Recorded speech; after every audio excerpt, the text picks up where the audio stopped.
Part of me absolutely adored The Deep End of the Ocean. This is my kind of film. But part of me was really annoyed by how much they basically ruined the element of mystery and gave away far too much far too quickly. And one element that I feel like should have lasted the majority of the film was over in about 3 minutes. That is going to be a spoiler, so I will discuss that towards the end. This was released in 1999, directed by Ulu Grosbard, based on the book by Jacqueline Mitchard, with a screenplay by Stephen Schiff. And this stars Michelle Pfeiffer as Beth and Treat Williams as Pat, parents of these three children. And one day, when they're going to a school reunion, Beth turns her back for a minute, and then her 3-year-old son, Ben, disappears. And the film is about an hour, it's just under 2 hours. I think it's about an hour and 45 minutes. And for about an hour, Ben is missing. And part of it's about how the family kind of deal with that, and then the changes they go through as a family, but also decisions they make to, upheaval. I'll use the word upheaval, but I don't want to give away too much information. But it's the things that the family go through. And then the narrative kicks in. The selling point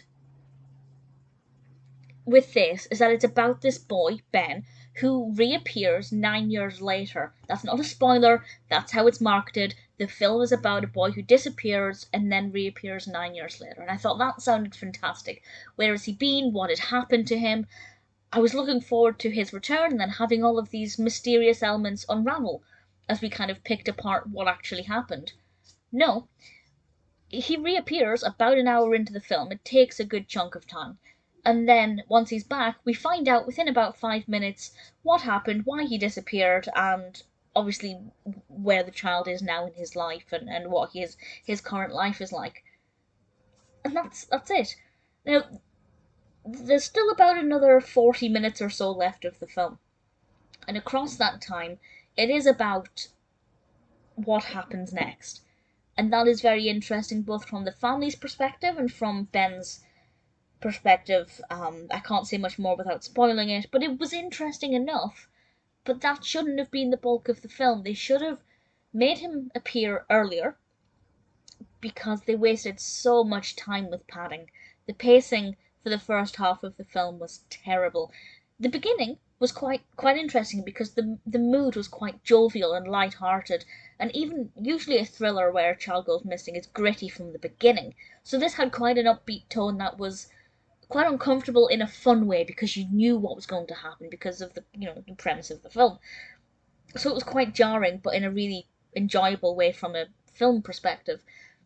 And then they wasted so much time with how it affected the family, without ever really getting a strong sense that the child's return caused a lot of upheaval after they'd spent time putting their life back together. That never really came across. I could have understood the decision to spend a lot of time padding out the years afterwards, if then the child's return caused such colossal upheaval that everything went into disarray again. But it didn't. That's not what happened. So, honestly, while I kind of loved the concept, and I do love this narrative, I think it's really fascinating, I think it's very poorly executed, and I actually want to read the novel to see, hopefully, how this story should have been told. Maybe it's the same in the novel. Maybe the child comes back 9 years later after about half of the novel, and within 2 pages you've learned what's happened to the child and where he is now. There's also a strong element of coincidence, which I don't think was very well written. I think it was a bit of a cop-out and kind of lazy, and it just made the whole point of him returning and how that kind of unfolded and how quickly that unfolded was very poorly done.